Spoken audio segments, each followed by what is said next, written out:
नमस्कार, मी गौरी सूर्यवंशी. एस मराठीमध्ये आपलं स्वागत. वळूया आजच्या बातमीकडे. राज्यात अवकाळी पावसाने कहर घातला असून नाशिकच्या सिन्नर शहर परिसरात अवकाळी पावसामुळे मोठे नुकसान झाले.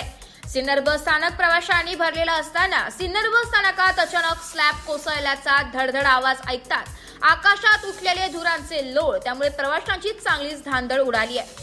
याबाबत सविस्तर वृत्त असं की दिनांक 25 मे 2025 रोजी रविवारी सिन्नर बस स्थानकाचा स्लॅब खाली कोसळला.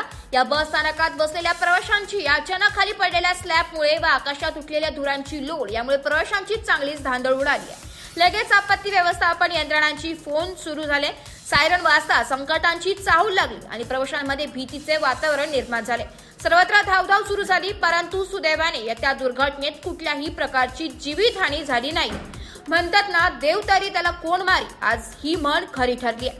खरं तर या घटनेमागे चूक कोणाची, कॉन्ट्रॅक्टरची की अजून कोणाची, या घटनेने सर्व भ्रष्टाचार उघड दिसत असून नागरिकांमध्ये एकच चर्चा सुरू झाली आहे की फक्त देखावा म्हणून बस स्टँड बनवलेले होते. जर जीवितहानी झाली असली तर याला जबाबदार कोण असते?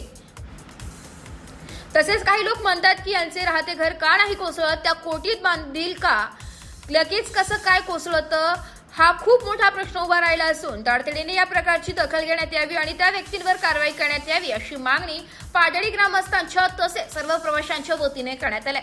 काही व्यक्तींचा इंजिनियरला सलाम आहे, कारण या सर्व गोष्टी मागे इंजिनियरची खूप मोठी चूक दिसत आहे. एस मराठी न्यूज साठी प्रतिनिधी विजय बडोदे, सिन्नर.